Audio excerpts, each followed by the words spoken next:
I love pineapple pizza. The sweet, tangy note of the fruit counteracting the dense umami of pork and cheese. Sometimes tomato sauce isn't enough to provide that fruity balance. The pineapple contrasts and counterbalances the salty, taken-for-granted elements of pizza. Signalis has no shortage of taken-for-granted elements for a horror game. You play as Elster, a worker android replica searching for her human co-explorer, Ariane. A mysterious illness has affected a mining operation, killing most humans and turning the other replicas half-dead and violent. You'll find plenty of common horror bits, spooky radio audio, references to vintage texts and art, and lore that hints at a deeper, existential horror. And because this is retro-inspired, some light inventory management, a well-balanced sparsity of heal and hurt items, and meat. Ugh. On top of that familiar aesthetic, Signalis also has a sweetness that I think is unusual in horror games. Most horror games opt for a consistently oppressive atmosphere, and that is definitely a safer choice. It doesn't take much to turn the tension of fear into the relief of laughter, and not in a good way. But tenderness, silliness, these are the sweet flavors that counteract horror's metaphorical saltiness in a way that highlights it. I'm gonna expense this pizza on my taxes. Signalis has a particularly tender section about halfway through the game. I won't spoil it, but it's key in illuminating Elster's motivations and clarifying some plot elements. You can also find what is easily my favorite note in the game during this section. In keeping with the bird-themed German language naming convention, these robots are known as colibri, or hummingbird. Here, they replaced the head with a coal or cabbage. It's the kind of note you'd pass in class, that you'd find in a place where real people live and work. I just think it's cute.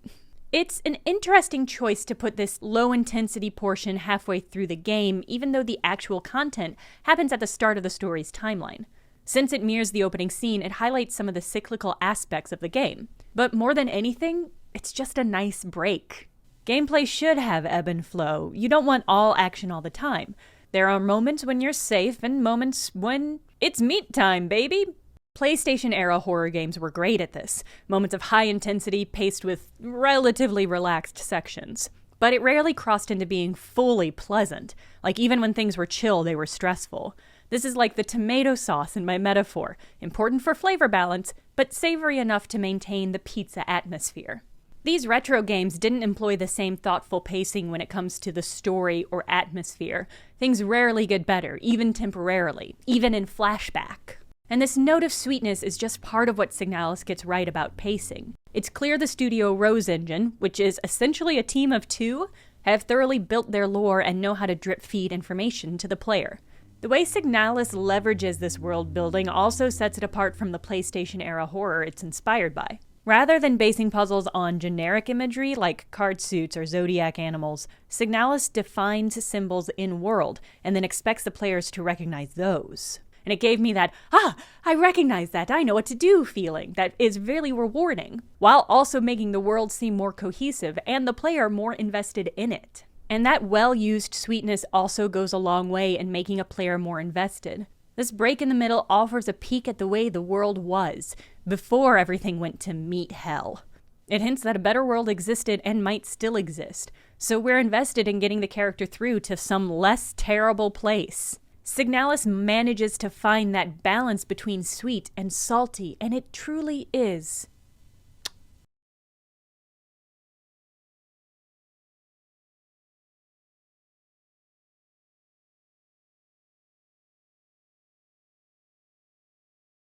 Thank you for watching this kind of quasi-review of Signalis, a game I really enjoyed and highly recommend. And an extra special thank you to Danielle Welch and Adamus, who I've heard are both just really cool people. If you'd like to support me retroactively for making this video, or for future videos that I'm going to be working on, other reviews, and also commentary and analysis and that sort of thing, you can do so by going to patreon.com/thejenna.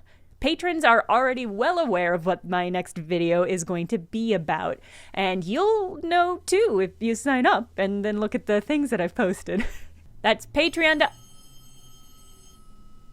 That's my red phone. The mayor has a hookup straight to my office. Patreon.com/thejenna. This pizza's actually terrible. I don't think they put any tomato sauce on it.